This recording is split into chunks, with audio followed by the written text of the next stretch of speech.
মহাজন বলছেন শেষে বৃন্দাবনে রাধে শ্যামে পাবে দর্শন। রাধা শ্যামকে দর্শন করতে চাও, বৃন্দাবনে দর্শন করতে চাও, তাও জীবনের শেষ কালে যদি দর্শন করতে চাও, শেষে বৃন্দাবনে রাধা শ্যামে পাবে দর্শন।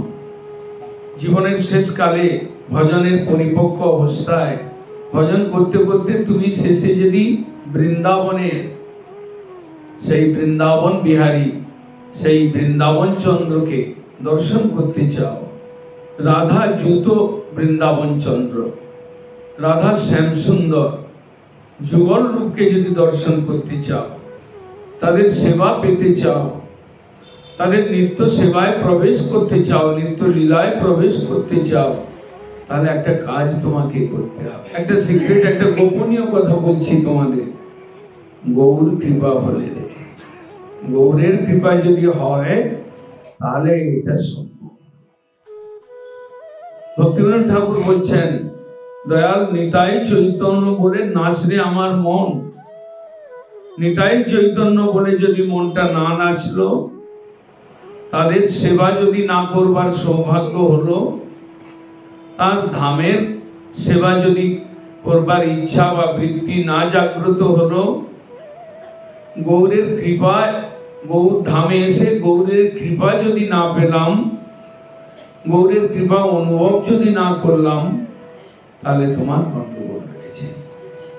তাহলে তুমি কলিহত জীব, তোমার জীবনটা এক প্রকার বরবাদ হয়ে গেল। গৌর কৃপা হলে হে শেষে বৃন্দাবনে রাধা শ্যামে পাবে। সিক্রেট কথা বললাম। ভক্তিবিনোদ ঠাকুর বলছেন, তোমার গৌর কৃপা তোমার প্রয়োজন। তুমি অনর্থগ্রস্ত সাধক, তাই তোমার গৌর কৃপার প্রয়োজন। তুমি কলিহত জীব, অল্পায়ু, অল্প মেধা, অল্প বুদ্ধি তোমার রয়েছে, তাই তোমার গৌরের কৃপার প্রয়োজন। তোমার সংসার বাসনা, কামনা বাসনা ভরে রয়েছে, হৃদয়ের মধ্যে গজ গজ গজ গজ করছে, তাও তুমি রাধে শ্যামের দর্শন পাবে বৃন্দাবনে।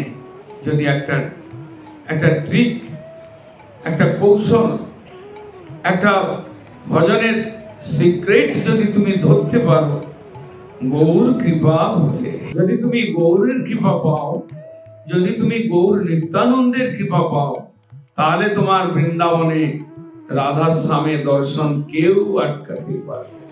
তাই গৌর জয়ন্তীতে এলাম, কোথাও আমি ঠকে তো গেলাম না, চিন্তা করতে হবে।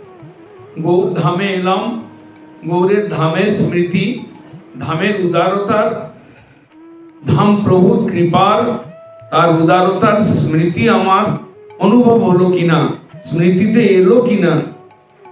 না আমি ধামে এসে টই টই করে ঘুরলাম, খেলাম দিলাম রইলাম, দুদিনের টিকিট করে 5 দিন থাকলাম, কাজ না করে সেবা না করে এদিক ওদিক ফাঁকি দিলাম, গল্প করলাম, বাইরে ঘুরলাম, এইগুলো করে কি আমি ঠকলাম? না, গৌর প্রবর্তিত কীর্তনে গৌরের ধামের সেবা করে, গৌরের ভক্তগণের সেবা করে আমি কিছু গৌরের অনুভূতি পেলাম। যদি গৌরের কৃপার অনুভূতি না পেলাম, যদি গৌর সুন্দরের সঙ্গে আমার মনটা একটু যুক্ত না হলো, যদি গৌর কৃপা চিন্তা করে চোখ দিয়ে অশ্রু না বহাতে পারলাম, তাহলে আমি ঠকে গেলাম। এরকম ধামে আসা, ধাম ভোগ করলাম, এরকম যেন কারো দুর্ভাগ্য না হয়। বাঞ্ছা কল্পতরু।